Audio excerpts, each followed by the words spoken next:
अगर आप बेसिस को टच करेंगे तो आपके से हाथ है ना फिसलने लगेंगे। पता है क्यों?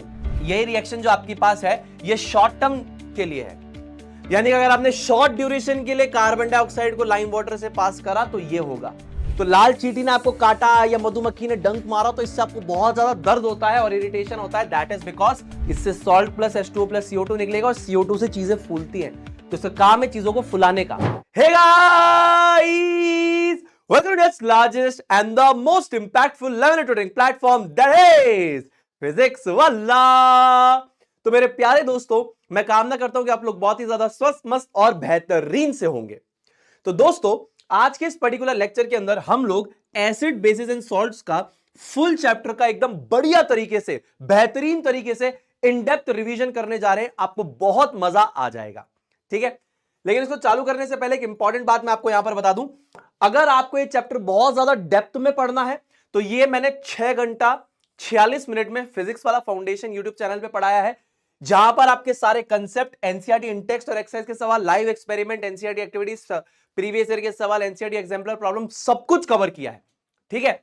और किसी को सिर्फ एनसीईआरटी लेवल भी अगर अच्छी तरीके से जानना है तो 2 घंटा 50 मिनट में उड़ान वाईटी के चैनल पे सारे कंसेप्ट, एक्सपेरिमेंट और एनसीईआरटी एक्टिविटीज को कवर किया है। तो हर तरीके का कंटेंट सुनील भैया आपको फिजिक्स वाला की मदद से प्रोवाइड कर रहे हैं, ठीक है। चलिए इस रिवीजन को अब जल्दी से हम लोग करते हैं स्टार्ट। तो अब देखिए यहां पर हमारे पास क्या है, physical properties of acids and basis, यानी कि हम लोग भौतिक गुणों के बारे में जानेंगे एसिड्स और बेसिस के, ठीक है ना।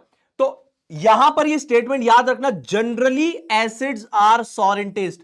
सारे एसिड्स आपके खट्टे नहीं होते हैं, कुछ एसिड्स आपके कड़वे और कुछ एसिड्स आपके मीठे भी होते हैं।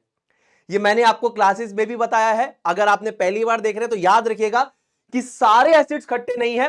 मोस्ट ऑफ द एसिड्स का जो टेस्ट है वो खट्टा है। कुछ आपके कड़वे हो सकते हैं, जैसे कि कॉफी के अंदर आपके पास क्विनिक एंड कैफिक एसिड होता है, ये कड़वे होते हैं। उसी प्रकार अमाइनो एसिड्स की बात करें तो ये मीठे भी हैं, कड़वे भी हैं। तो इसीलिए एसिड्स का टेस्ट हम लोग तीनों तरीके से बता सकते हैं। उसके बाद बेसिस का जो टेस्ट होता है वो बिटर होता है, यानी कि वो कड़वे होते हैं। उसके बाद बेसिस का जो मेरे दोस्तों सोपी टेक्सचर होता है, यानी कि they are slippery to touch. क्या मतलब? ये सारी की सारी फिजिकल प्रॉपर्टीज है, यानी कि भौतिक गुण है एसिड्स और बेसिस के।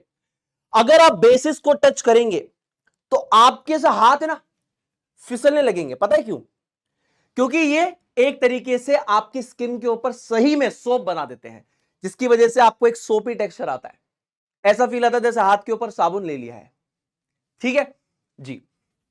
उसके बाद some acids and bases are highly corrosive in nature.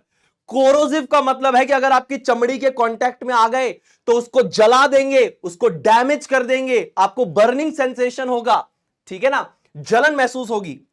क्या बात है। So that is they produce a burning sensation on the skin and damage it.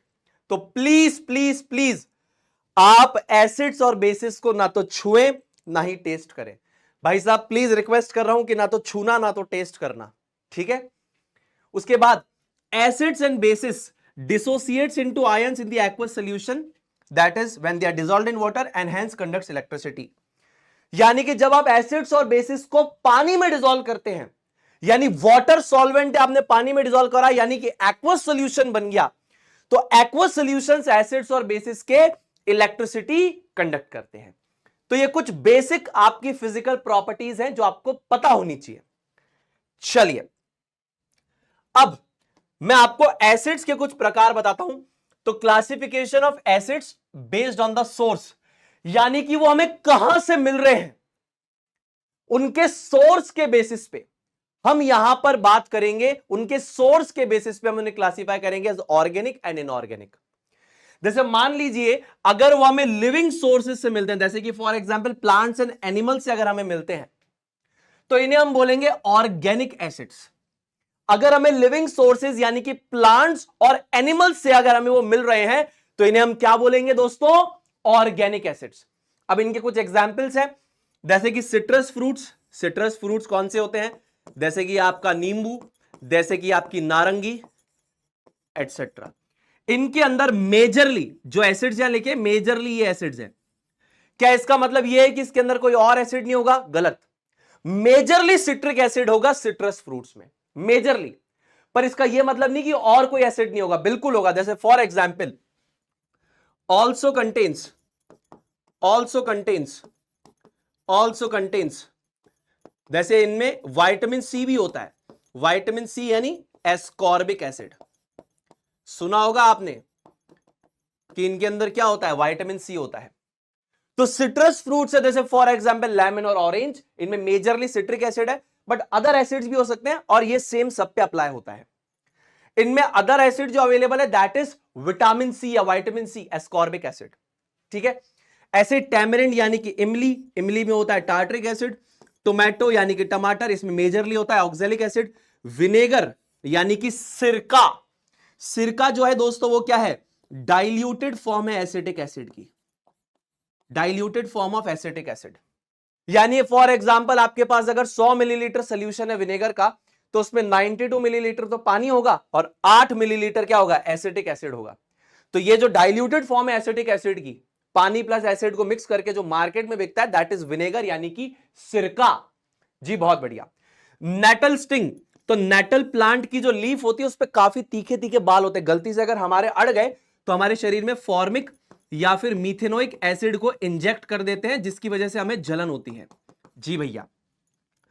Apple में होता है malic acid. Ant sting, ant sting होती है ना जो चींटी काटती है, या जो मधुमक्खी हमें डंक मारती है, हनी बी का जो स्टिंग होता है, इससे बेसिकली भी फॉर्मिक एसिड या फिर मिथेनोइक एसिड इंजेक्ट होता है, जिसकी वजह से हमें क्या होती है, जलन होती है और दर्द होता है।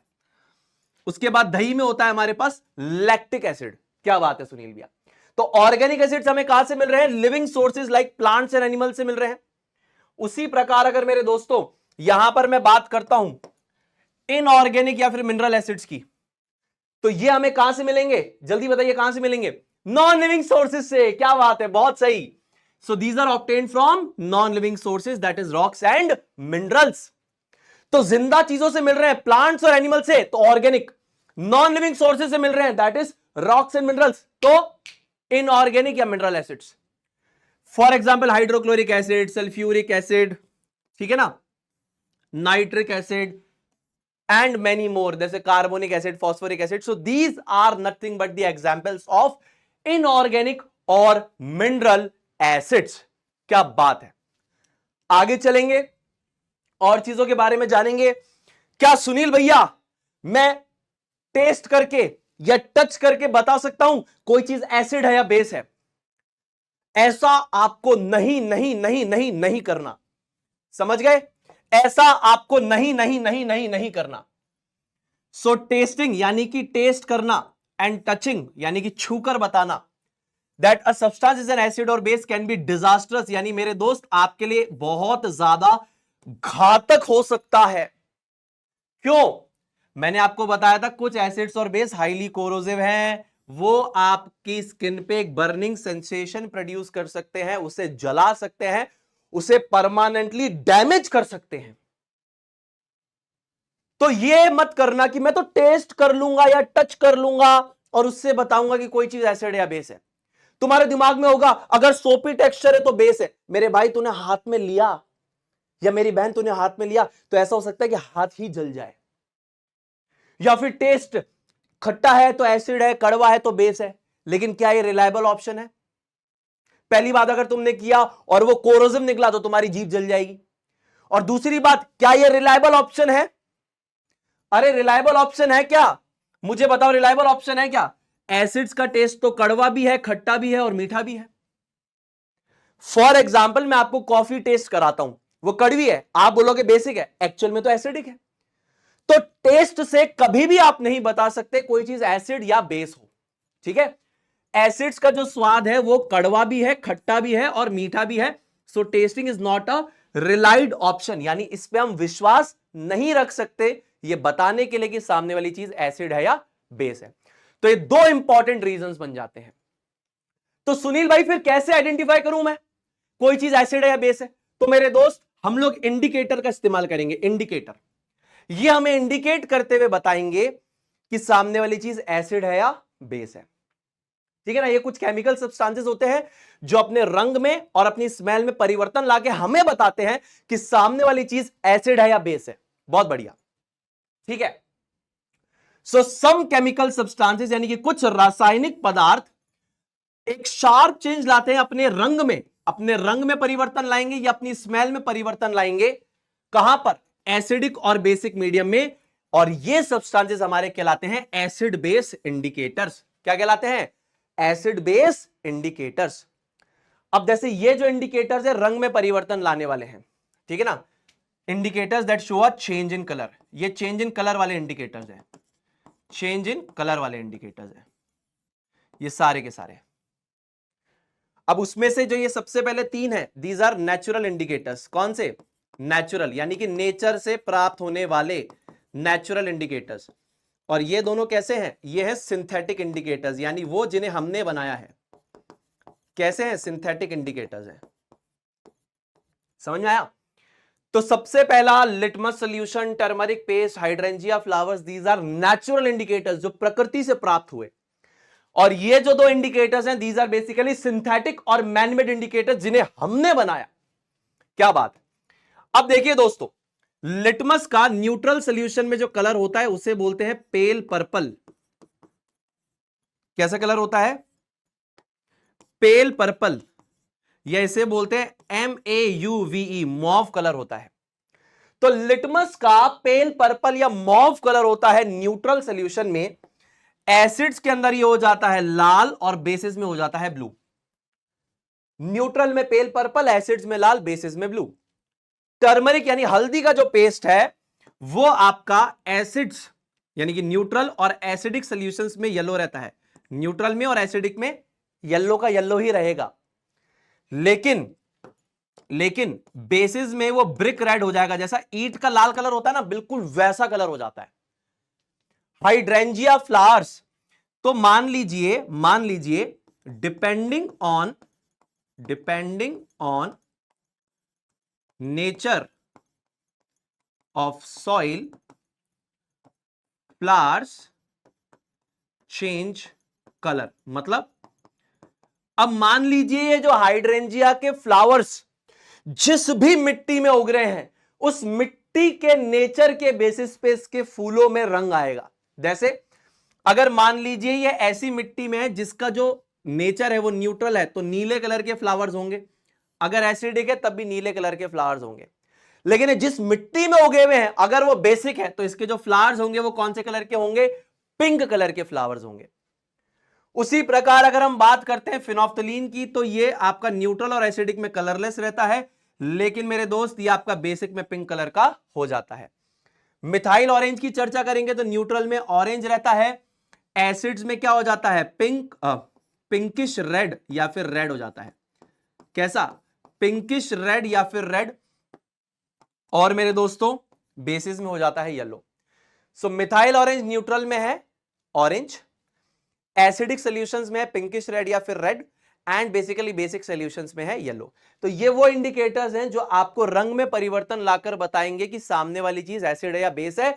तो इसीलिए आप ना तो टेस्ट करना ना ही आप टच करना। उसी प्रकार हमारे पास यहां पर वो इंडिकेटर्स होते हैं जो बेसिकली अपने स्मेल में चेंज लाकर हमें यह बताते हैं कि सामने वाली चीज एसिड है या बेस है। अब ये किसके लिए हेल्पफुल है? आप पहले ये समझिएगा।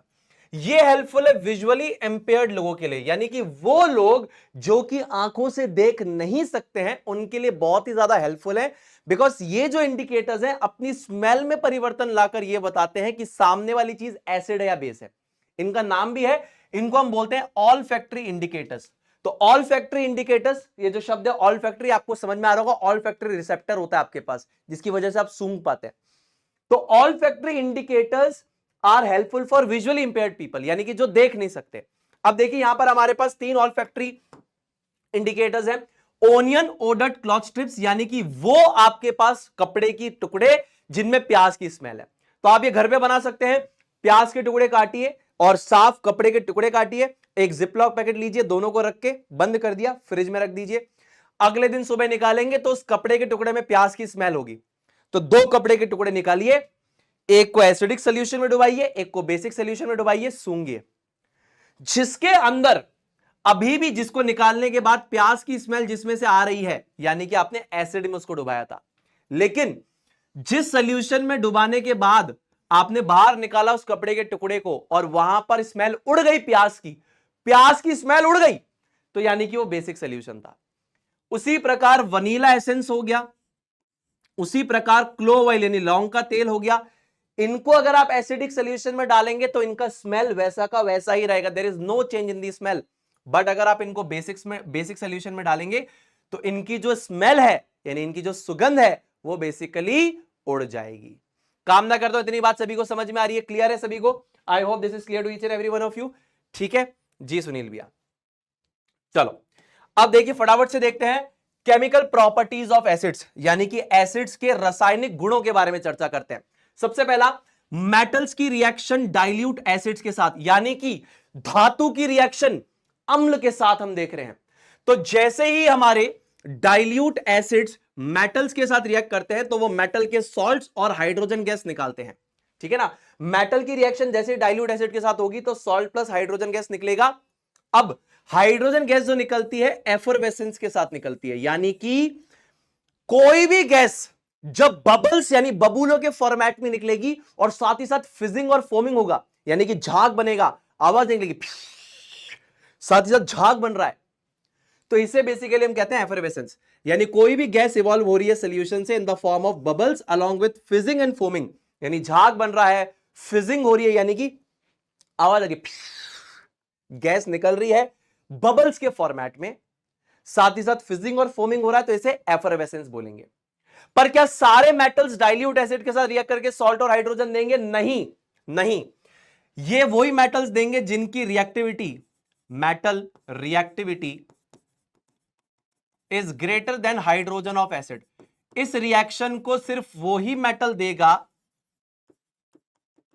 जिसकी रिएक्टिविटी जो है एसिड के हाइड्रोजन से ज्यादा होगी।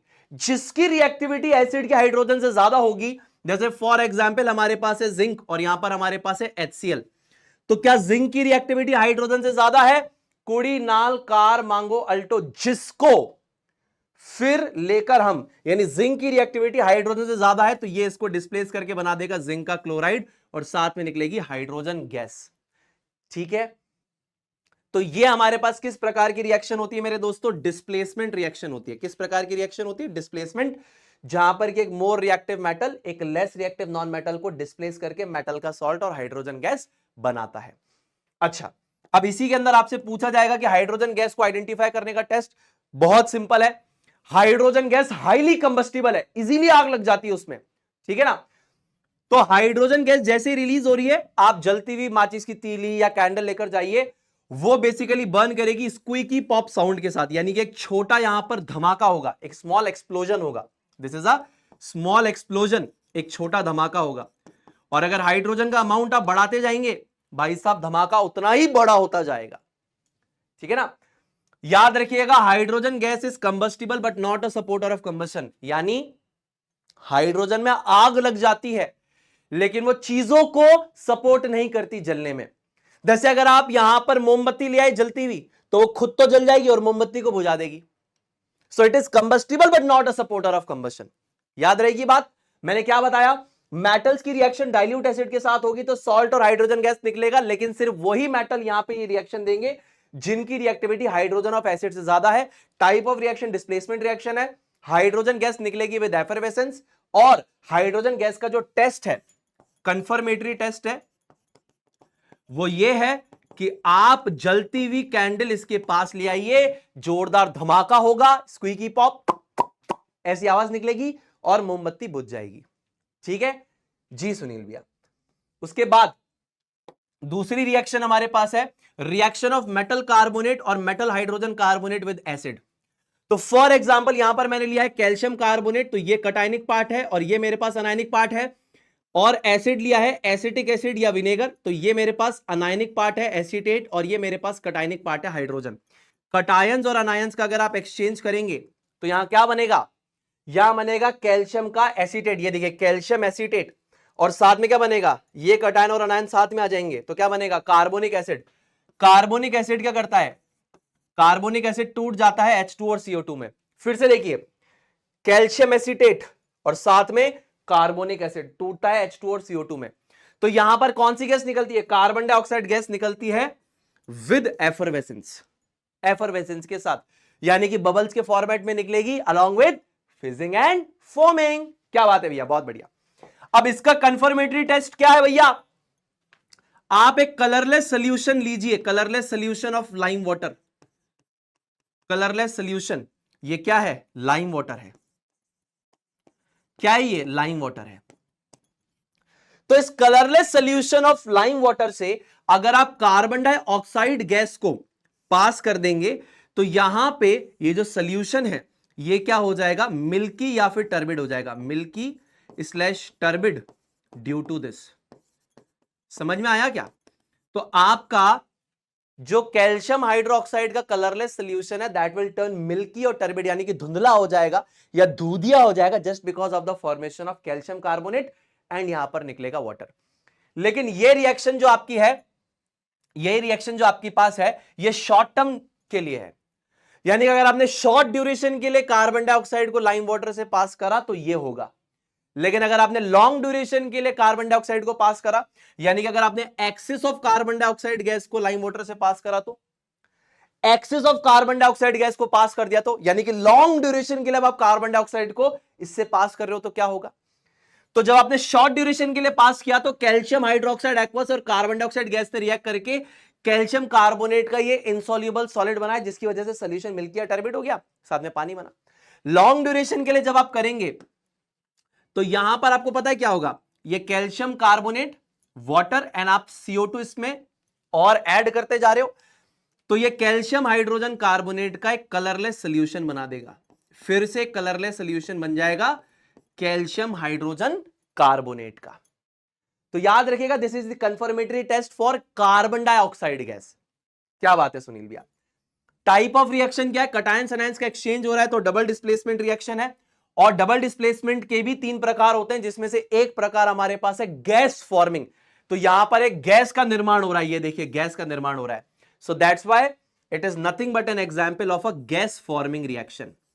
तो डबल डिस्प्लेसमेंट रिएक्शन के 3 प्रकार हैं, जिसमें जो तीसरा प्रकार है गैस फॉर्मिंग, ये वही टाइप है यहां पर। ठीक है जी सुनील भैया, अगले पे चलते हैं। अगला, अगर आपके पास मेटल के ऑक्साइड्स हैं, ठीक है ना, और वो मेटल के ऑक्साइड जो बेसिक है, ठीक है ना, जो बेसिक है, अगर वो एसिड के साथ रिएक्ट करेंगे तो यहां पे सॉल्ट और वाटर बनेगा। क्या सुनील भैया एम्फोटेरिक ऑक्साइड रिएक्ट नहीं कर सकते? वो भी कर सकते, अगले चैप्टर में बताऊंगा। अभी आप ये समझो कि मान लीजिए आपने काले कलर का कॉपर का ऑक्साइड लिया, काले कलर का कॉपर का ऑक्साइड लिया, और आपने colourless solution of hydrochloric acid लिया। ध्यान से मेरी बात को सुनना, आपने काले कलर का कॉपर ऑक्साइड लिया, colourless solution of hydrochloric acid लिया, ये आपके पास कटायन था, ये आपके पास अनायन था, ये आपके पास कटायन था, ये आपके पास अनायन था। कटायन अनायन का एक्सचेंज होगा क्या? ये कटायन इस अनायन के साथ गया तो copper chloride blue green colour का सोल्यूशन बनेगा, और साथ में बनेगा आपके पास H2O। कटायन अनायन का एक्सचेंज हो रहा है, इसका मतलब 100% डबल डिस्प्लेसमेंट रिएक्शन है। साथ ही साथ अगर आप यहां पर देखें तो ये एसिड है, इसका मतलब ये किसकी तरह रिएक्ट कर रहा होगा? बेस की तरह रिएक्ट कर रहा होगा। Acid plus base will give salt plus water, इसका मतलब कौन सी रिएक्शन है? उदासीनीकरण प्रतिक्रिया, यानी कि न्यूट्रलाइजेशन रिएक्शन है। जी सुनील भैया, तो याद रखिए कुछ मेटल के ऑक्साइड्स और हाइड्रोक्साइड जो होते हैं वो आपके बेसिक होते हैं नेचर में, which reacts with acids to form salt and water. तो कुछ मेटल के ऑक्साइड्स और मेटल के हाइड्रोक्साइड्स बेसिक है नेचर में, जो एसिड्स के साथ रिएक्ट करके सॉल्ट और वाटर का निर्माण यहां पर कर देंगे, जो एक डबल डिस्प्लेसमेंट रिएक्शन है, neutralisation reaction. Double displacement reaction का टाइप कौन सा है? Neutralisation reaction. ठीक है जी। तो 3 प्रकार की डबल डिस्प्लेसमेंट होती है। पहली प्रेसिपिटेशन रिएक्शन, जिसमें इनसॉल्युबल सॉलिड बनेगा।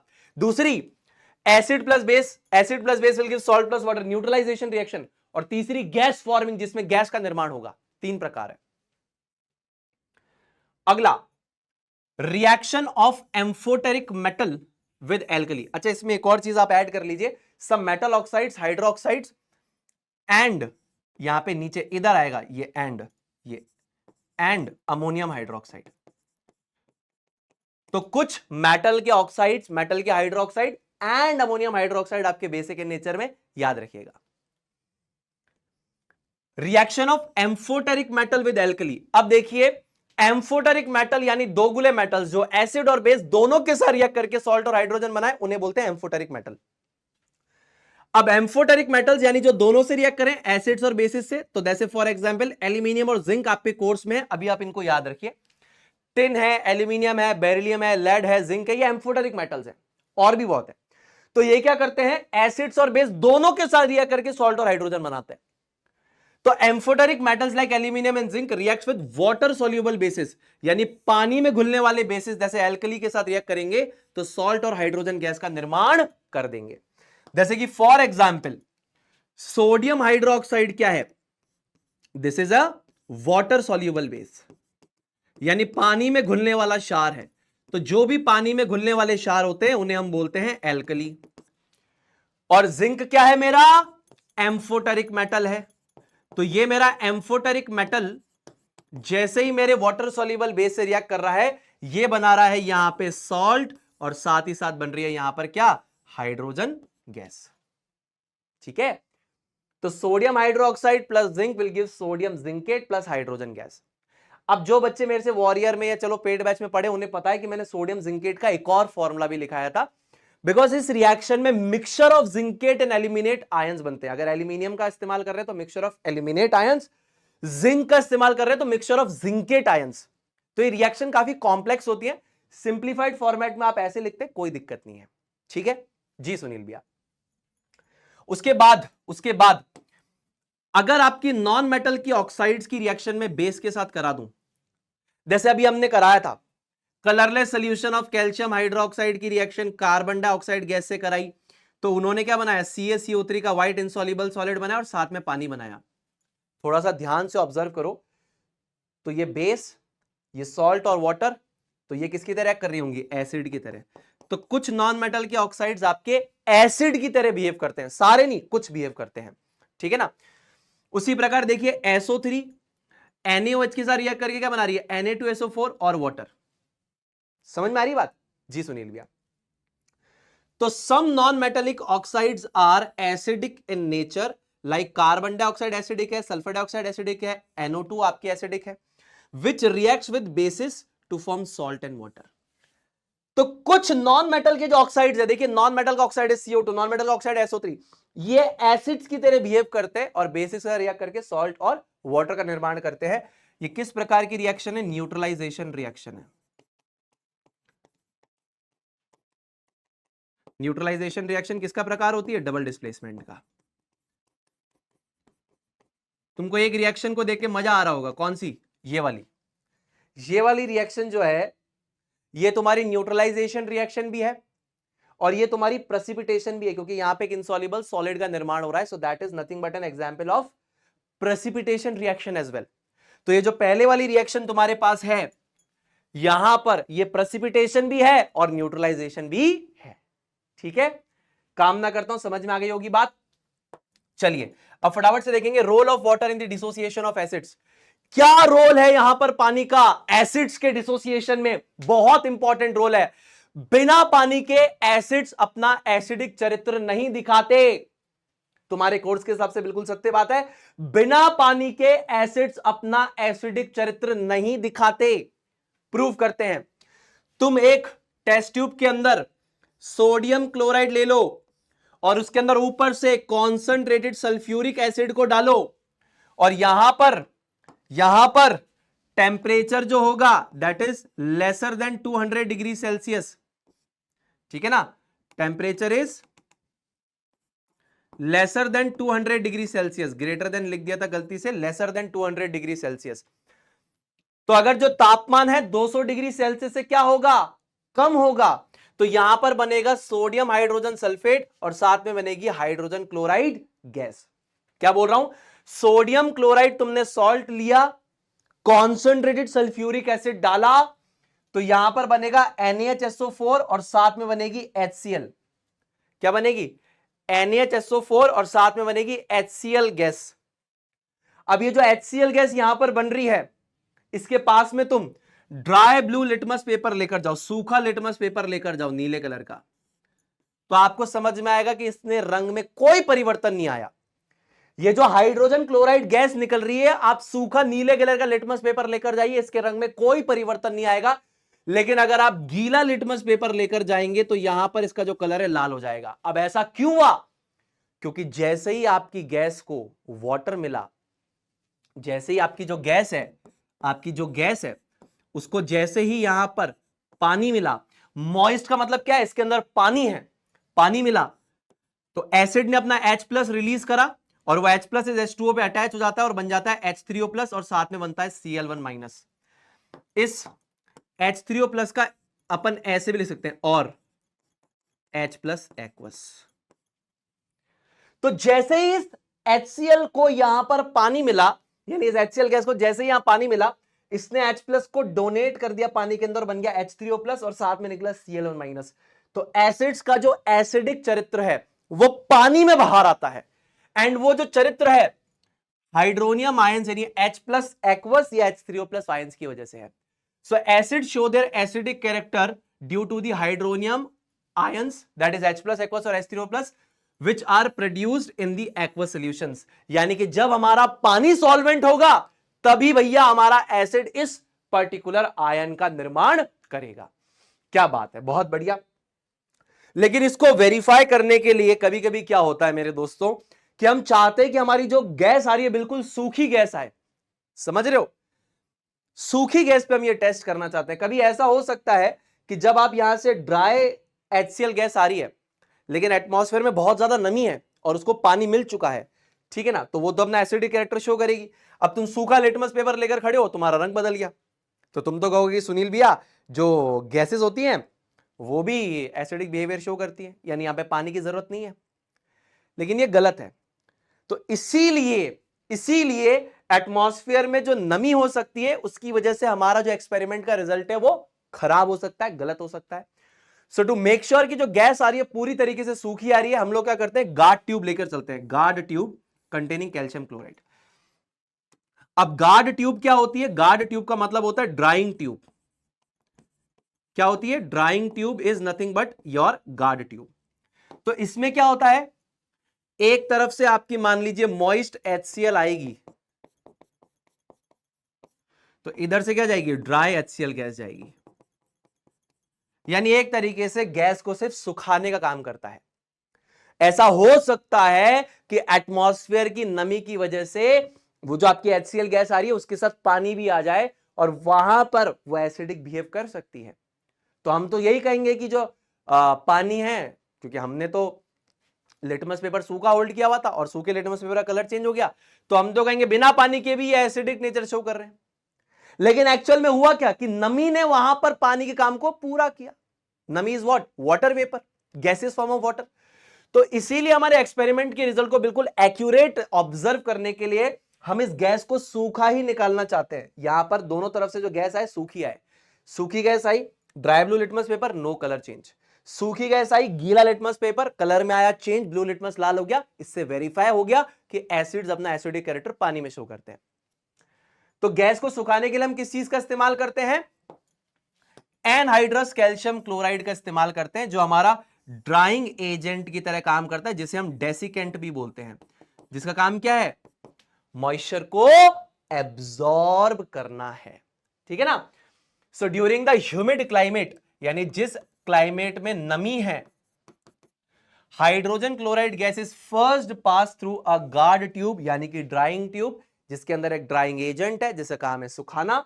तो वो क्या कर लेगा, मॉइस्चर को एब्जॉर्ब कर लेगा और गैस को क्या कर देगा, ड्राई कर देगा। बहुत बढ़िया। उसके बाद सुनील भैया एसिड्स का डाइल्यूशन कैसे होना चाहिए? Water should not be added to acid और basically water should be added to the acid. यानी पानी को एसिड में डालना है कि एसिड को पानी में डालना है? जल्दी से देखेंगे। देखिए, अगर आप पानी को एसिड में डालेंगे तो यह बिल्कुल गलत है, कभी भी मत करना एसिड्स को डाइल्यूट करने के लिए। पानी को एसिड में मत डालना, मत डालना, मत डालना। क्यों? दो इंपॉर्टेंट कारण है। सबसे पहला, जो आपकी डेंसिटी है मेजरली, आप इसको लिख सकते हैं जनरली, जो है आपकी डेंसिटी, पानी की डेंसिटी एसिड से कम है, तो पानी ऊपर रहने की कोशिश करेगा एसिड के। अब होगा क्या, जैसे ही पानी और एसिड मिलेंगे तो इनके बीच में क्या होगा, एक एक्सोथर्मिक रिएक्शन होगी। डिसोसिएशन जो है इनका एक्सोथर्मिक है। That is a large amount of heat is generated. हमेशा याद रखिए, एसिड्स और पानी जैसे ही आपस में मिलेंगे तो एसिड की डिसोसिएशन हो जाती है पानी में, वो आयंस में टूट जाता है। अभी मैंने आपको बताया जैसे HCl plus H2O gives H3O plus plus Cl1 minus, ions में टूट जाता है। अभी आयंस में टूटने वाला प्रोसेस एक्सोथर्मिक है, इसमें हीट निकलेगी बहुत ज्यादा अमाउंट में। अब होगा क्या, पानी को तुमने एसिड में डाला, पानी ऊपर आने की कोशिश करेगा, जैसे ही पानी और एसिड मिले तो एसिड पानी में टूटने की कोशिश करेगा, तो वहां पे बहुत ज्यादा हीट एनर्जी निकलेगी। अब उस हीट एनर्जी से होगा क्या, हीट एनर्जी से होगा क्या कि जैसे ही आपने जो पानी ऐड किया है तो वहां पर जो वाटर है वो वाटर वेपर में कन्वर्ट हो जाएगा on the interface, and a mixture of acid and water can splash out and cause Burns. यानी एक तो डेंसिटी कम है तो पानी ऊपर रहने की कोशिश करेगा। अब जैसे ही पानी इसके ऊपर आया, एसिड के कांटेक्ट में जैसे ही आया, ये ऊपर रहने की कोशिश करेगा। जैसे ही आया, एसिड बोलेगा मैं तेरे अंदर डिसोसिएट हो रहा हूं। जैसे ही वो डिसोसिएट होगा, आयंस में टूटेगा, हीट एनर्जी निकलेगी। हीट एनर्जी निकलेगी तो क्या होगा कि पानी वाटर वेपर में कन्वर्ट होगा, वो बाहर की तरफ निकलने की कोशिश करेगा, अपने साथ कुछ एसिड की बूंदे भी लेकर निकल जाएगा। सामने कोई खड़ा होगा जो कर रहा होगा, उसके मुंह हाथ पैरों पे छींटे लग सकते हैं और वो इंसान जल सकता है, तो इसीलिए ये नहीं करना। दूसरा आपको बता दूं कि यहां पे हीट चारों तरफ इजीली फैलती नहीं है, तो कुछ पर्टिकुलर रीजन पे क्या हो जाएगी, लोकल हीटिंग होने लग जाएगी। पर्टिकुलर रीजन्स पे हीट कंसंट्रेट होने लग जाएगी, टूट जाएगा beaker. So the beaker in which the dilution is carried out में also break due to excessive local heating. एक पर्टिकुलर रीजन में एक्सेसिव हीट होने की वजह से, बिकॉज ये हीट को चारों तरफ डिस्पर्स नहीं करेगा, इसकी हीट होल्डिंग कैपेसिटी इतनी अच्छी नहीं है, फटाफट क्या कर देगा, इस पे डिस्ट्रीब्यूट करके एक पर्टिकुलर रीजन पे कंसंट्रेट करेगा, ग्लास टूट जाएगा। तो इसीलिए हम कभी भी पानी को एसिड में नहीं डालते, वी इग्नोर दिस। हम इसका उल्टा करते हैं, हम एसिड को पानी में डालते हैं, एसिड को पानी में डालते हैं। समझदारी की बात भी है। अब आपको पता है डेंसिटी किसकी ज्यादा है, एसिड की डेंसिटी ज्यादा है, तो नीचे जाने की कोशिश करेगा। जैसे नीचे जाने की कोशिश करेगा, एसिड पानी के साथ इंटरेक्ट करेगा, एसिड क्या करेगा, डिसोसिएट करने की कोशिश करेगा, हीट तब भी निकलेगी। हीट निकलेगी तो यहां पर क्या होगा कि वाटर की हीट होल्डिंग कैपेसिटी बहुत बेहतरीन है, बहुत प्यारी है, सबसे हाईएस्ट लिक्विड्स में, वो हीट को होल्ड कर लेगा। तो वो बीकर पे ट्रांसफर भी नहीं करेगा, होल्ड करके रखेगा। पर आपने थोड़ा सा एसिड डाला, फिर आपने ऐसे घुमा दिया, फिर थोड़ा एसिड डाला, फिर ऐसे घुमा दिया, तो इससे बीकर भी नहीं टूटेगा और आप आसानी से डाइल्यूशन भी कर पाओगे, क्योंकि इसमें एसिड ऊपर आने की कोशिश नहीं करेगा ना, एसिड की डेंसिटी ज्यादा है तो वो तो नीचे जाने की कोशिश करेगा। ठीक है, so to slow down the exothermic reaction, dilution of concentrated acid is always done by slowly adding the concentrated acid in a sufficient amount of water with gentle stirring। यानी काफी ज्यादा मात्रा में हमारे पास पानी होगा, उसमें थोड़ा थोड़ा एसिड डालते जाएंगे और उसको बार बार ऐसे घुमाते जाएंगे, फिर एसिड डाला, फिर घुमाया, फिर एसिड डाला, फिर घुमाया। इससे ना तो हमारा बीकर टूटेगा, ना ही हमारा एसिड और वाटर का जो मिक्सचर है बाहर की तरफ कूदेगा। ठीक है, चलो उसके बाद हमारे पास अगला टॉपिक है यहां पर pH, acidity and alkalinity in terms of pH. अब बेसिकली जो पीएच है वो एक्चुअल में क्या है, ये कंसेप्ट नंबर 1, ये कंसेप्ट नंबर यहां पे 2। तो देखिए पीएच का मतलब क्या है, power of hydrogen, power of hydrogen, जो कि पी जो है वो किसको रिप्रेजेंट करता है, German word for power that is potence. तो इसका एक्चुअल मतलब है पोटेंस डी हाइड्रोजन। तो P represents power, and power का जर्मन वर्ड है potence, and H is the elemental symbol of hydrogen, so it represents the power of hydrogen। अब ये जो थे ना, सोरेनसन थे एक डेनिश केमिस्ट, उन्होंने बोला कि यार अपन को सोल्यूशन की कंसंट्रेशन बताते हैं अपन in terms of H plus ions. जितने ज्यादा H प्लस आयंस उसमें होंगे, यानी H प्लस एक्वस आयंस होंगे, उतना ज्यादा एसिडिक होगा, जितने H प्लस एक्वस आयंस कम होंगे उतना ज्यादा बेसिक होगा। तो इस तरीके से पीएच का कंसेप्ट इंट्रोड्यूस हुआ। तो pH stands for power of hydrogen, जहां पर P रिप्रेजेंट करता है German word for power that is potence, and H is the elemental symbol of hydrogen. अब यहां पर एक कंसेप्ट कहता क्या है, देखिए बहुत सिंपल सी बात कहता है कि अगर 25 डिग्री सेल्सियस रूम टेम्परेचर की बात करें, सो सॉल्यूशंस में have a pH from 0 to 14। ये स्केल की रेंज चेंज हो सकती है, टेम्परेचर चेंज हुआ तो 25 डिग्री सेल्सियस से pH की जो स्केल है 0 to 14 है, और अलग अलग सोल्यूशन के अलग अलग pH वैल्यू है। जैसे अगर हमने बोला pH की वैल्यू 7 है, तो वहां पे concentration of H plus aqueous is equal to OH minus aqueous ions. इसकी वजह से एसिडिक कैरेक्टर है और इसकी वजह से बेसिक कैरेक्टर है। बात समझ में आ रही है? तो H प्लस एक्वस की वजह से एसिडिक कैरेक्टर है और OH माइनस एक्वस की वजह से बेसिक कैरेक्टर है। इनकी कंसंट्रेशन बराबर है तो pH 7 है। अगर 7 से कम है, 6, 5, 4, 3, 2, 1, 0, इसका मतलब है कंसंट्रेशन H प्लस एक्वस की OH माइनस एक्वस से ज्यादा है। इसकी वजह से एसिडिक कैरेक्टर है तो इसकी कंसंट्रेशन ज्यादा होगी इससे, तभी तो एसिडिक कैरेक्टर बढ़ रहा है। और अगर pH 7 से ज्यादा है, यानी कि 8, 9, 10, 11, 12, 13, 14, तो H प्लस एक्वस की कंसंट्रेशन OH माइनस एक्वस से कम है। यानी ये बेसिक कैरेक्टर जिसकी वजह से है वो आयन ज्यादा है एसिडिक कैरेक्टर वालों से। यहां पे एसिडिक कैरेक्टर वाले आयन ज्यादा है बेसिक कैरेक्टर वालों से। यहां पे दोनों बराबर है। OH माइनस एक्वस आयंस को हम क्या बोलते हैं? इनको क्या बोलते हैं? We call this as hydroxyl ions. Hydroxyl या फिर हाइड्रो ऑक्साइड आयंस। ठीक है ना जी। इनकी वजह से बेसिक कैरेक्टर है, इनकी वजह से एसिडिक कैरेक्टर है। क्या बात है। अब यहां पर एक और हमारे पास इंडिकेटर आता है, दैट इज यूनिवर्सल इंडिकेटर। अब इसकी एक खास बात है, देखिए जो नॉर्मल इंडिकेटर्स अभी आपने पढ़े, वो कितना भी स्ट्रॉन्ग एसिड हो, कितना भी वीक एसिड हो, जैसे मान लीजिए लिटमस है, स्ट्रॉन्ग एसिड हो, वीक एसिड हो, लाल कलर देगा, स्ट्रॉन्ग बेस हो, वीक बेस हो, नीला कलर देगा। तो इससे आप स्ट्रेंथ पता नहीं कर सकते, बिल्कुल भी स्ट्रेंथ पता नहीं कर सकते कि स्ट्रॉन्ग एसिड है, वीक एसिड है, स्ट्रॉन्ग बेस है, वीक बेस है। तो इसके लिए हमारे पास आता है यूनिवर्सल इंडिकेटर। अब ये क्या है, मस्त चीज है, अलग अलग स्ट्रेंथ पे अलग अलग कलर देगा। So the pH of a solution can be measured using a universal indicator which is a mixture of thymol blue, phenolphthalein, methyl orange, etc.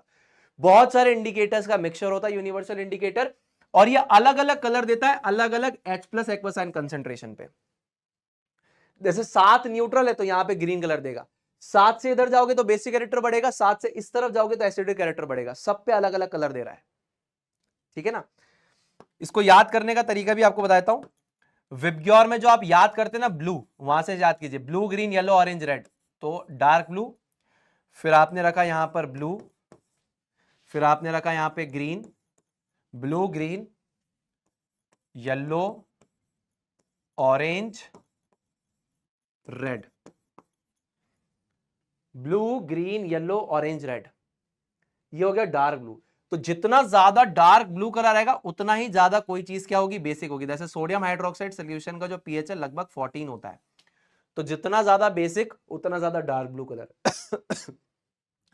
अब जैसे मिल्क ऑफ मैग्नीशिया है, यानी कि मैग्नीशियम हाइड्रोक्साइड है, तो इसका जो पीएच हमारे पास है that is equal to 10। Pure water जो है, इसका जो पीएच प्योर वाटर है ब्लड 7.4, तो ग्रीन कलर देगा। लेमन जूस अबाउट 2.2, ये एसिडिक है, तो इसमें क्या देगा, orangish red. Gastric juice 1.2 pH है, इसमें क्या देगा, रेड। तो ये सारे के सारे आपको याद रखने पड़ेंगे। ठीक है ना, क्लियर है बात जी सुनील भैया। तो ये अलग अलग पीएच पे अलग अलग कलर देकर ये बताता है कि ये चीज स्ट्रांगली एसिडिक है, वीकली एसिडिक है, स्ट्रांगली बेसिक है, वीकली बेसिक है। जैसे अगर किसी ने बोला कि एकदम डार्क ब्लू कलर आ रहा है तो स्ट्रांगली बेसिक है, रेड कलर आ रहा है इसका मतलब क्या है, स्ट्रांगली एसिडिक है। समझ गए, ग्रीन कलर आ रहा है तो न्यूट्रल है वो चीज। चलो अब pH and its importance in the everyday life. तो देखिए प्रॉब्लम और सॉल्यूशन साथ में लेके आए, जल्दी जल्दी देखेंगे। मान लीजिए कभी आपको हनी बी ने, यानी कि मान लीजिए मधुमक्खी ने कभी आपको डंक मार दिया, या मान लीजिए लाल चींटी ने कभी आपको काट लिया। ठीक है ना, तो लाल चींटी ने आपको काटा या मधुमक्खी ने डंक मारा तो इससे आपको बहुत ज्यादा दर्द होता है और इरिटेशन होता है। दैट इज बिकॉज कि इन्होंने फॉर्मिक एसिड को आपकी बॉडी में इंजेक्ट किया है, इसी वजह से आपको बहुत ज्यादा दर्द हो रहा है। अब इससे राहत पाने के लिए एसिड है तो आप बेस लगा दीजिए।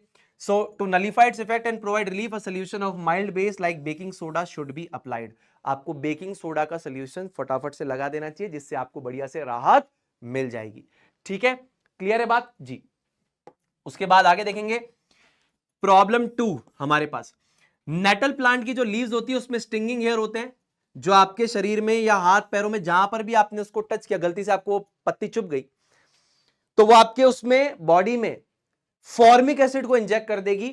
अगेन एक ट्रेडिशनल रेमेडी है is to rub the area with the leaf of dock plant that grows in the vicinity of nettle plant. इसके जस्ट आसपास में आपको डॉग प्लांट मिलेगा, उसकी लीफ को, उसकी पत्ती को आप इस पे घिस दीजिए, इससे इसके इफेक्ट का नलीफाई हो जाएगा और आपको राहत मिलेगी। ठीक है जी। अगला तीसरी प्रॉब्लम और उसका बेसिकली सोल्यूशन। तो हमारा जो टूथ इनेमल है, यानी दांत की जो सबसे आउटर कवरिंग है, that is made up of calcium hydroxy apatite which is nothing but a crystalline form of calcium phosphate. ये हमारे शरीर का सबसे हार्डेस्ट सब्सटेंस है, याद रखिएगा। पानी में घुलता नहीं है, लेकिन ये खराब हो जाता है जब आपके मुंह का पीएच 5.5 से नीचे चला जाएगा, यानी मॉडरेटली एसिडिक कंडीशन में गया।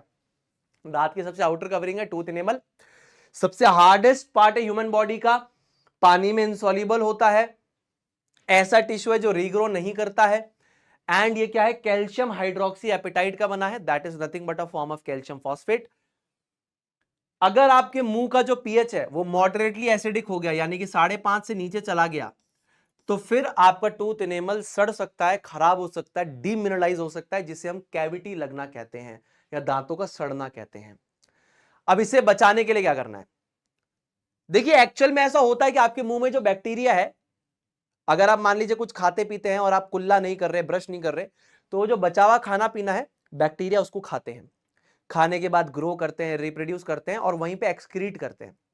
तो वो जो आपके मुंह में एक्सक्रीट कर रहे हैं वो एसिडिक है, जिसकी वजह से आपके मुंह का जो पीएच है वो फॉल डाउन कर रहा है, और 5.5 से नीचे जाते ही टूथ इनेमल खराब होना स्टार्ट हो जाता है।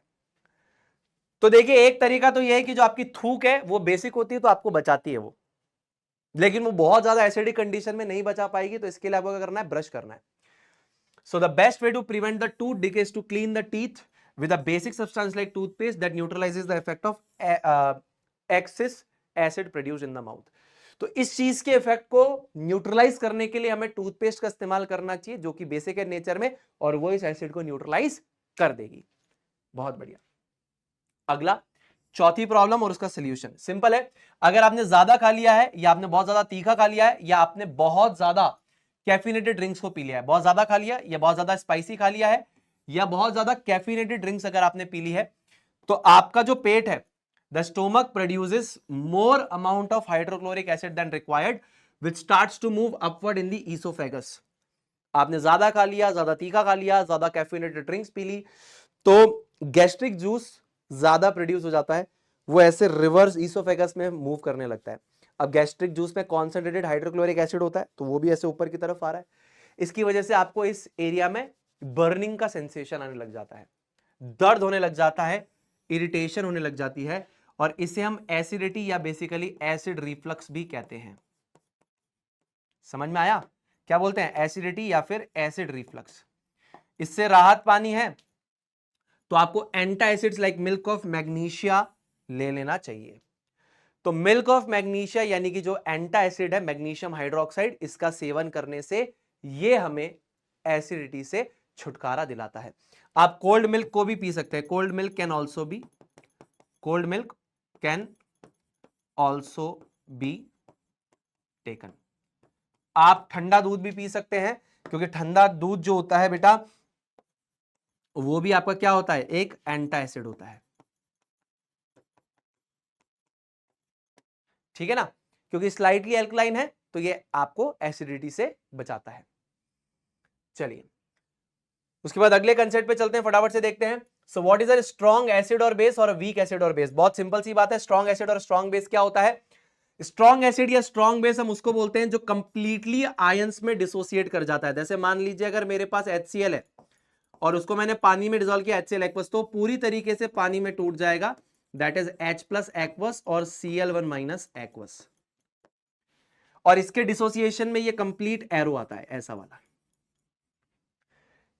अगर ये हमारे पास स्ट्रॉन्ग एसिड है तो इसका ये मतलब है कि अगर इसके 100 पार्टिकल्स होंगे और पानी में डिसॉल्व किया तो 100 के 100 आयंस में टूट जाएंगे। लेकिन वीक एसिड और वीक बेस का मतलब है कि जो पार्शियली डिसोसिएट करते हैं आयंस में। जैसे फॉर एग्जांपल ये मेरे पास है, तो ये मेरे पास एक वीक बेस है। क्यों? क्योंकि अगर इसके 100 पार्टिकल होंगे तो उसमें से सिर्फ 50 डिसोसिएट करेंगे। कितने डिसोसिएट करेंगे? सिर्फ और सिर्फ 50 आयंस डिसोसिएट करेंगे। So that is an example of a weak base, that is an example of a strong acid। तो यहां पर मैं लिस्ट भी लेके आया हूं याद करने के लिए। Sulphuric acid, nitric acid, hydrochloric acid, hydrobromic acid, hydroiodic acid, perchloric acid और क्लोरिक एसिड, ये 7 स्ट्रॉन्ग एसिड्स के अलावा बाकी सारे एसिड्स वीक है. Other acids are weak. Other than these are weak. Talking about weak bases, ammonium hydroxide, copper hydroxide, ये आपके वीक बेसिस हैं. आपके कोर्स के हिसाब से याद करवा रहा हूं. Sodium hydroxide, potassium hydroxide, calcium hydroxide, magnesium hydroxide, ये आपके क्या है, स्ट्रॉन्ग बेसिस हैं. नाम से याद रखिएगा. और देखते हैं, अब यहां से सॉल्ट्स को थोड़ा सा समझने की कोशिश करेंगे जल्दी से. तो सॉल्ट्स क्या होते हैं सुनील भैया? सॉल्ट्स होते हैं आयोनिक कंपाउंड्स जिनके अंदर एक पॉजिटिवली चार्ज आयन यानी कि कैटायन होता है और नेगेटिवली चार्ज आयन यानी कि एनायन होता है. क्या बात है. उसके बाद सॉल्ट्स आर इलेक्ट्रिकली न्यूट्रल, क्योंकि जितना पॉजिटिव चार्ज कैटायन पे होता है उतना ही नेगेटिव चार्ज आनायन पे होता है. जैसे फॉर एग्जांपल NaCl, तो Na के ऊपर है Na1+ और Cl के ऊपर है Cl1-. तो जितना पॉजिटिव चार्ज है कैटायन पे उतना नेगेटिव चार्ज है आनायन पे. अब इंपॉर्टेंट बात एक और, मान लीजिए अगर आपके पास वीक एसिड और वीक बेस का सॉल्ट है और स्ट्रॉन्ग एसिड और स्ट्रॉन्ग बेस का सॉल्ट है, आपने इनको सेम क्वांटिटी और सेम कंसंट्रेशन में उठाया. मान लो आपने 100 मिलीलीटर HCl उठाया है और 100 मिलीलीटर NaOH उठाया है. सेम अमाउंट और सेम कंसंट्रेशन में उठाया आपने इन दोनों को, स्ट्रॉन्ग एसिड स्ट्रॉन्ग बेस. अब अगर आप इनको मिक्स करोगे तो जो सॉल्ट बनेगा उसका जो pH आएगा वो 7 के बराबर आएगा. याद रखिएगा, ठीक है ना. तो salts of weak acid and weak base, strong acid and strong base, हमेशा जो सॉल्ट बनेगा उसका pH क्या होगा, 7 होगा. लेकिन अगर आपके पास जो एसिड है वो स्ट्रॉन्ग है और बेस जो है वो वीक है, तो जो सॉल्ट बनेगी एसिडिक सॉल्ट बनेगी जिसका pH 7 से कम होगा. और अगर आपके पास बेस जो है वो स्ट्रॉन्ग है और एसिड जो है वो वीक है, तो आपके पास बेसिक सॉल्ट बनेगी जिसका pH जो होगा 7 से ज्यादा होगा. ठीक है जी सुनील भैया. अब चलिए फटाफट से कुछ कॉमन सॉल्ट्स के बारे में हम लोग डिस्कस कर लेते हैं. सबसे पहला सॉल्ट का नाम है कॉमन सॉल्ट या फिर इसको हम बोलते हैं टेबल सॉल्ट. कॉमन सॉल्ट या फिर table salt. Chemical name is sodium chloride, chemical formula NaCl. Occurrence and extraction कैसे होता है? समुद्र के पानी में मिलता है NaCl, है ना. तो समुद्र के पानी को ऐसे खड्डों और टैंक्स के अंदर ऐसे खड्डे बनाए जाते हैं, उसमें उस पानी को रखा जाता है. सनलाइट एंड एयर के थ्रू पानी की इवेपोरेशन होती है और आपको नमक मिल जाता है. तो सी वाटर थ्रू इवेपोरेशन, यानी कि समुद्र के पानी से हमें NaCl मिलता है. समुद्र के पानी का इवेपोरेशन करवा के, समुद्र के पानी को ऐसे छोटे छोटे खड्डों में डाला है, धूप से और हवा से पानी तो उड़ जाएगा और सॉल्ट रह जाएगा. उसी प्रकार rock salt, that is solid deposits which are brown due to earthly impurities. ऐसा माना जाता है कि कुछ समुद्र बहुत साल पहले सूख गए, तो यहां पर हमारे पास सॉलिड डिपॉजिट्स है NaCl के. इनको हम माइनिंग करके, खुदाई करके निकालते हैं. ठीक है.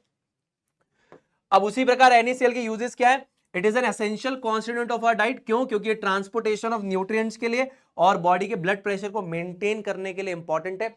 साथ ही साथ इससे हम, इसकी मदद से सोडियम हाइड्रोक्साइड, ब्लीचिंग पाउडर, काफी सारे मटेरियल्स का निर्माण करते हैं. बहुत बढ़िया. दूसरा हमारे पास है कास्टिक सोडा, या इसका कॉमन नेम हमारे पास है लाई. केमिकल नेम है सोडियम हाइड्रोक्साइड, फॉर्मूला है NaOH. नेम ऑफ प्रोसेस जिससे बनाया जाता है क्लोर एल्कली प्रोसेस. चोरकली नहीं है, क्लोर एल्कली प्रोसेस है.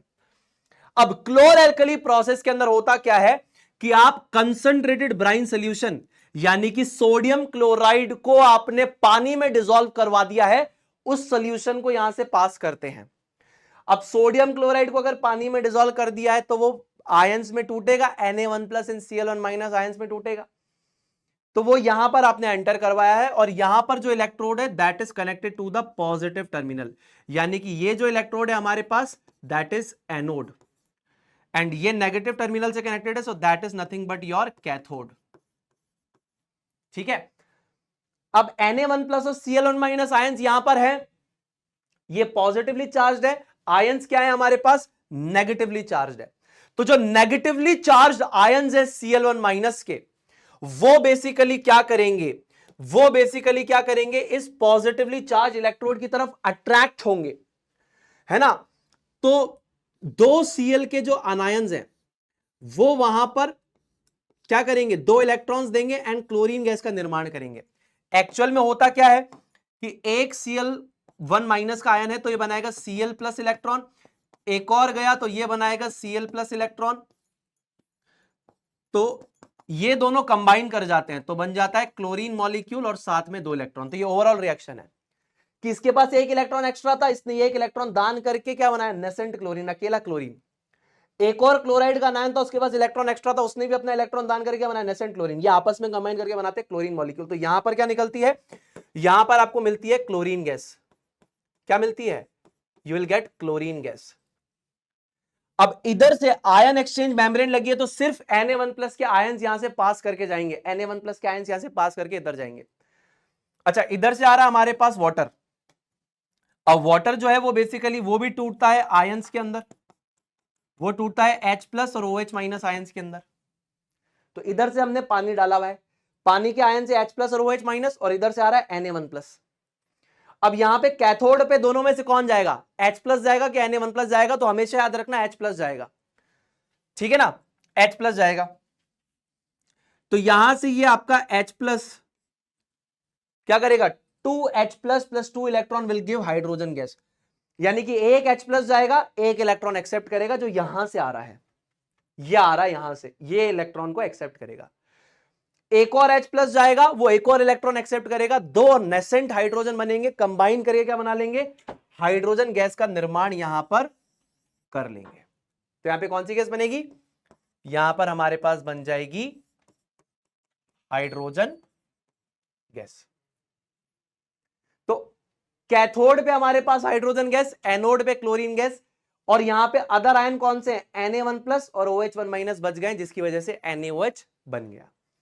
तो देखिए, sodium chloride dissolved in water, हमने पास करी यहां से इलेक्ट्रिसिटी, तो यहां पर हमको मिलेगा क्या, NaOH, हाइड्रोजन गैस और क्लोरीन गैस। यानी कि near the cathode NaOH, at cathode hydrogen gas, at anode chlorine gas. फटाफट से इनके यूजेस देखेंगे। Uses of caustic soda that is near the cathode जो बन रहा है, ठीक है ना। तो ये सोप्स एंड डिटर्जेंट्स मैन्युफैक्चर करने के काम में आता है। डिग्रीजिंग मेटल्स, यानी कि to remove oil and grease, metal से ऑयल एंड ग्रीस को रिमूव करने के काम में आता है। और ड्रेन क्लीनर, यानी कि जो जमी हुई नालियां हैं उनको खोलने के काम में आता है। उसी प्रकार हाइड्रोजन के यूजेस बहुत सिंपल है। Liquid hydrogen is used as a rocket fuel, rocket के अंदर एज फ्यूल यूज किया जाता है, बिकॉज बहुत ज्यादा हीट निकालता है। हीट ऑफ कंबशन सबसे ज्यादा हाइड्रोजन को जलाने पे निकलती है, सबसे ज्यादा हीट एनर्जी निकालता है, ज्यादा थ्रस्ट देगा। It is used to manufacture ammonia for fertilisers, fertilisers बनाने के लिए जो अमोनिया गैस की जरूरत है उसको बनाने में काम में आता है हमारा hydrogen gas. It is used to produce margarine, that is bread spread, bread पे लगाने की जो स्प्रेड आती है ब्रेड स्प्रेड, उसको बनाने के काम में आता है मार्गरीन बोलते हैं उसको, ये बनाने के काम में आता है हाइड्रोजन गैस। उसी बात क्लोरीन गैस की बात करेंगे फटाफट से।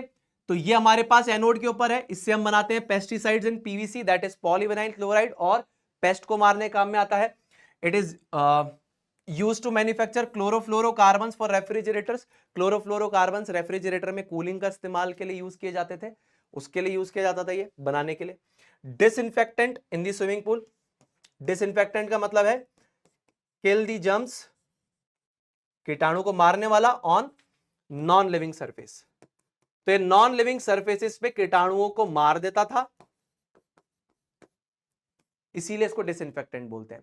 तो क्लोरीन गैस डिसइंफेक्टेंट है, नॉन लिविंग सरफेसेस पे कीटाणुओं को मार देती है, ठीक है। तो ये इसके यूजेस हैं। अगला हमारे पास है ब्लीचिंग पाउडर। क्या है अगला हमारे पास, ब्लीचिंग पाउडर है। इसका केमिकल नेम है calcium oxychloride, chemical formula COCl2 है। इसका एक्चुअल फॉर्मूला काफी कॉम्प्लेक्स है, आप ये याद रखिए। अब होता क्या है कि आपको जो chlorine gas as by product मिली है, by product of chlor alkali process मिली है, ये याद रखिए। इस प्रोसेस का जो मेन प्रोडक्ट है जिसके लिए हमने प्रोसेस करवाया है, वो हमारे पास है कास्टिक सोडा, और हाइड्रोजन गैस बाई प्रोडक्ट है, ये फ्री में मिला है हमको। हमने इसके लिए प्रोसेस नहीं करवाया, हमने प्रोसेस कराया था NaOH को ऑब्टेन करने के लिए। तो मेन प्रोडक्ट ये है कास्टिक सोडा, ये मेरा बाई प्रोडक्ट है और ये भी मेरा बाई प्रोडक्ट है। कि भाई तू मेरे को जरूरी नहीं चाहिए था, तू तो अपने आप बन गया फ्री में, मैं तो NaOH के लिए कर रहा था प्रोसेस। तो यहां पर जो आपको क्लोरीन गैस बाई प्रोडक्ट मिली है, आप क्या करोगे, इस लंबे से बड़े से टावर में हेजेनक्लेवर प्लांट होता है, बेकमैन प्लांट होता है, उसमें से अपन यहां नीचे से क्लोरीन गैस डालेंगे, ऊपर से ड्राई कैल्शियम हाइड्रोक्साइड डालेंगे। तो ये कैल्शियम हाइड्रोक्साइड और क्लोरीन गैस इंटरेक्ट करके क्या बनाएंगे, कैल्शियम ऑक्सीक्लोराइड, एंड साथ में बनाएंगे स्टीम। ठीक है ना। तो कैल्शियम हाइड्रोक्साइड यानी कि dry slaked lime with chlorine gas will gives calcium oxychloride and हमारा मॉइस्चर यानी कि स्टीम। इसकी रिएक्शंस देख लेते हैं फटाफट, यूजेस देख लेते हैं। तो ये यूज होता है टेक्सटाइल इंडस्ट्री में for bleaching cotton and linen. Bleaching का मतलब किसी भी चीज को डीकलराइज करना। तो ये भाई साहब लिनन और कॉटन दोनों नेचुरल फाइबर्स हैं, इनके जो कपड़े बनते हैं इनको बिल्कुल एकदम प्योरली सफेद करने के लिए हम ब्लीचिंग पाउडर का इस्तेमाल करते हैं। ये ऑक्सीडाइजिंग एजेंट की तरह यूज होता है केमिकल इंडस्ट्रीज में, पानी को डिसइंफेक्ट करने के लिए यूज किया जाता है। इसकी तीनों प्रॉपर्टीज हैं बिकॉज ऑफ क्लोरीन। इसके अंदर जो क्लोरीन गैस है ना, बिकॉज ऑफ क्लोरीन गैस, ये तीनों प्रॉपर्टीज इसके अंदर है, that is because of chlorine gas. तो चलिए अब चलते हैं फटाफट से अगले सॉल्ट पे, that is nothing but baking soda. अब देखिए जो बेकिंग सोडा है हमारे पास, इसका यहां पर जो केमिकल नेम है that is sodium hydrogen carbonate, और इसका जो फॉर्मूला है that is NaHCO3। Sodium hydrogen carbonate that is NaHCO3। ठीक है। अब इसे बनाया जाता है अमोनिया सोडा प्रोसेस या बेसिकली सॉल्वेज प्रोसेस, लेकिन ये अमोनिया सोडा प्रोसेस और सॉल्वेज प्रोसेस का इंटरमीडिएट प्रोडक्ट है। अब देखिए इंटरमीडिएट प्रोडक्ट क्या होता है, एक तो वो जो कि मेन प्रोडक्ट है जिसके लिए हम प्रोसेस को कर रहे हैं, मेन प्रोडक्ट के साथ में जो फ्री में प्रोडक्ट बन रहे हैं that is basically by product. लेकिन इंटरमीडिएट प्रोडक्ट क्या है, जैसे मान लीजिए आपने प्रोसेस स्टार्ट किया, बीच में एक प्रोडक्ट बना, अब इस प्रोडक्ट को आपने कुछ प्रोडक्ट को तो निकाल दिया और कुछ प्रोडक्ट की मदद से आप मेन प्रोडक्ट को बना रहे हैं, so that is called as the intermediate product. ठीक है। तो यहां पे ये इंटरमीडिएट प्रोडक्ट कहलाता है।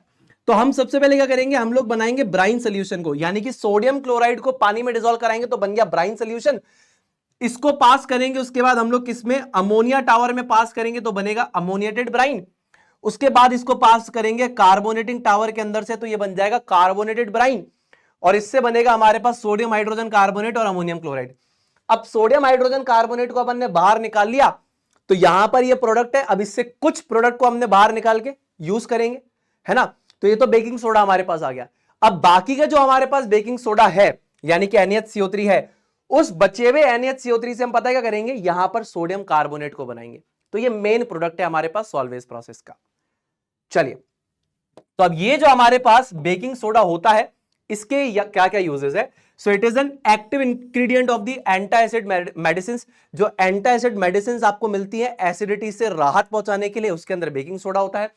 सोडा एसिड फायर एक्सटिंग्विशर के अंदर आपका बेकिंग सोडा होता है, उसके अंदर सल्फ्यूरिक एसिड होता है और बेकिंग सोडा का सोल्यूशन होता है। जैसे ही दोनों मिक्स होंगे, इससे जो आपकी कार्बन डाइऑक्साइड गैस निकलती है वो चीजों को बुझा देती है। साथ ही साथ ये बनाता है आपका बेकिंग पाउडर को। अब बेकिंग पाउडर एक मिक्सचर होता है बेकिंग सोडा का, एक mild edible acid such as tartaric acid, जो यहां पर एक ड्राई एसिड की तरह काम करता है, और साथ ही साथ यहां पर यूज होता है कॉर्नस्टार्च। कॉर्नस्टार्च, बेकिंग सोडा और एक ड्राई एसिड का मिक्सचर होता है बेकिंग पाउडर। ठीक है। अब यहां पे कॉर्नस्टार्च का काम क्या है कि भैया वो क्या करेगा, एटमॉस्फेयर से मॉइस्चर को एब्जॉर्ब कर लेता है, ताकि ऐसा ना हो कि एटमॉस्फेयर का मॉइस्चर इसको मिले और ये दोनों आपस में रिएक्ट कर लें। Metal hydrogen carbonate and acid will give salt plus H2O plus CO2। तो ऐसा ना हो जाए, इसके लिए कॉर्नस्टार्च का इस्तेमाल होता है।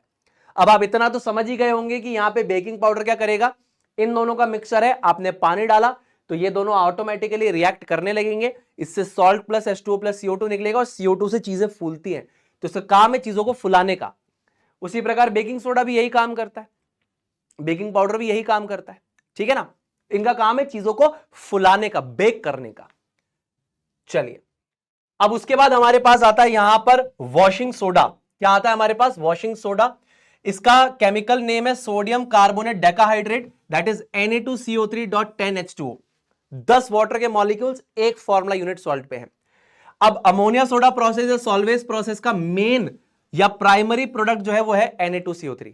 तो Na2CO3 की एक फॉर्म है Na2CO3.10H2O। बात समझ रहे हो।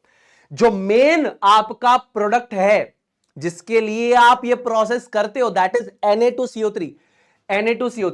Na2CO3 का मतलब सोडा ऐश बनाने के लिए आप ये प्रोसेस करते हो, और इसी सोडा एश की एक हाइड्रेटेड फॉर्म है Na2CO3.10H2O, that is washing soda. ठीक है, तो यहां पर जो आपको NaCO3 इंटरमीडिएट प्रोडक्ट मिला था, आप इसको बढ़िया से हीट कर दीजिए। जो आपको वहां से सोडियम हाइड्रोजन कार्बोनेट मिला था, उसी सोडियम हाइड्रोजन कार्बोनेट को हीट कर दीजिए तो आपको मिलेगा Na2CO3 plus H2O plus CO2। यानी यहां पर क्या हो रहा है, thermal decomposition of baking soda से Na2CO3 मिल रहा है। यहां पे जाके सॉल्वेज प्रोसेस खत्म होता है। तो सबसे पहले ब्राइन सोल्यूशन बनाया, उसको अमोनिया टावर में डाल के अमोनिएटेड ब्राइन बनाया, कार्बोनेटिंग टावर में डाल के कार्बोनेटेड ब्राइन बनाया, जिससे बेसिकली NaCO3 और NH4Cl बना। NaCO3 को बाहर फिल्टर आउट कर लिया, इसको हीट किया, Na2CO3 H2 और CO2 मिला। यहां से हमें मेन प्रोडक्ट मिलता है हमारा Na2CO3। अब इसी Na2CO3 का हम क्या करते हैं, रिक्रिस्टलाइजेशन करवा देते हैं।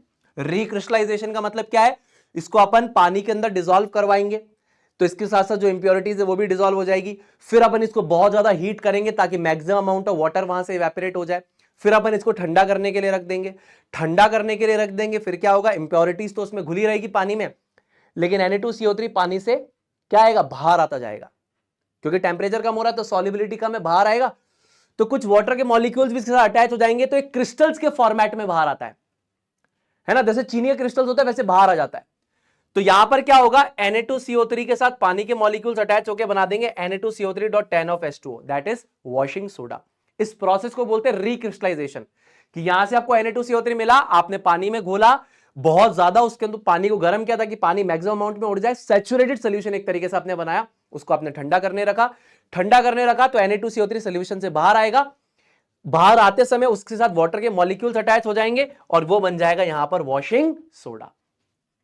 अब यहां पर ये जो fixed number of water molecules attach हो रहे हैं, so these fixed number of water molecules that attach on one formula unit, यानी कि एक फॉर्मूला यूनिट के ऊपर ये जो वाटर के मॉलिक्यूल्स अटैच हो रहे हैं, इसको हम बोलते हैं वाटर ऑफ क्रिस्टलाइजेशन। और ये वाटर ऑफ क्रिस्टलाइजेशन क्या करता है, it gives a fixed geometrical shape along with color in some cases and this is called as water of crystallization।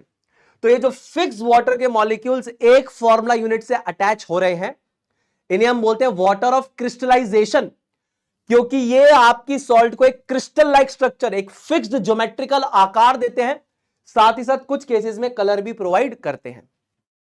जी भैया, अब इस वॉशिंग सोडा के यूजेस क्या है, ग्लास, सोप और पेपर इंडस्ट्रीज में यूज किया जाता है। परमानेंट हार्डनेस ऑफ वाटर को रिमूव करता है। परमानेंट हार्डनेस ऑफ वाटर किसकी वजह से होती है, that is because of calcium sulphate, magnesium sulphate, calcium chloride and magnesium chloride. क्योंकि पानी के अंदर ये सॉल्ट्स डिसॉल्व होते हैं, इसकी वजह से पानी के अंदर हम कहते हैं कि परमानेंट हार्डनेस है, ये सॉल्ट्स डिसॉल्व है इसकी वजह से। तो इन सॉल्ट्स को रिमूव करने का काम करता है washing soda. It is also use to manufacture sodium compound such as borax, जिसको हम बोलते हैं सोडियम टेट्राबोरेट डेकाहाइड्रेट, ये बेसिकली उसका फॉर्मूला है। साथ ही साथ वॉशिंग सोडा है तो ये क्लीनिंग एजेंट है, जिद्दी दाग धब्बे कपड़ों से हटा देगा। सबसे लास्ट हमारे पास सॉल्ट, बड़ा ही सरल सा सॉल्ट है जिसका रिवीजन कर रहे हैं, plaster of Paris, POP। Chemical name है कैल्शियम सल्फेट हेमीहाइड्रेट, जिसको हम लिखते हैं CaSO4.12H2O या CaSO4 कहने का तात्पर्य है कि दो कैल्शियम सल्फेट के अगर आपके पास मान लीजिए फॉर्मूला यूनिट्स हैं, ठीक है, तो इनके ऊपर एक पानी का मॉलिक्यूल अटैच है, ठीक है, आधा इधर है आधा इधर है, तो इसीलिए बोलते हैं CaSO4.12H2O या CaSO4 यानी कि दो फॉर्मूला यूनिट्स पे एक पानी का मॉलिक्यूल। अब इसकी रिएक्शन हमारे पास क्या होती है कि हम लोग क्या करते हैं, CaSO4.2H2 यानी कि जिप्सम को हम लोग भट्टी के अंदर टेम्परेचर 373 केल्विन या फिर जिसको 100 डिग्री सेल्सियस बोलते हैं उस पर गर्म करते हैं, तो इसमें से 75% जो पानी है, कितना, 75% पानी उड़ जाता है और सिर्फ 25% यहां पर जो पानी है वो इसके अंदर रिटेन्ड रहता है, इससे बनता है प्लास्टर ऑफ पेरिस। तो जिप्सम को अगर हमने 100 डिग्री सेल्सियस पे हीट करा तो 75% पानी निकल जाता है, 25% इसमें रिटेन रहता है, that will give you plaster of Paris. अब ये जो प्लास्टर ऑफ पेरिस है, जैसे आपने देखा होगा कल को किसी का फ्रैक्चर हुआ है हाथ, तो उन्होंने देखा होगा कि प्लास्टर ऑफ पेरिस के अंदर क्या करते हैं, पानी डालते हैं और फिर पट्टी डाल देते हैं और फिर उस पट्टी को जहां पर भी फ्रैक्चर हो वहां लगा देते हैं। थोड़ी देर के बाद वो सॉलिडिफाई हो जाता है, कड़क हो जाता है। तो आपके पास ये जो कैल्शियम सल्फेट हेमीहाइड्रेट है यानी कि प्लास्टर ऑफ पेरिस है, जैसे आप इसकी पानी से रिएक्शन वापस करवाते हैं तो ये एक हार्ड मास में कन्वर्ट हो जाता है, and this hard mass is nothing but gypsum again, ये जिप्सम में कन्वर्ट हो जाता है, this is the hard mass.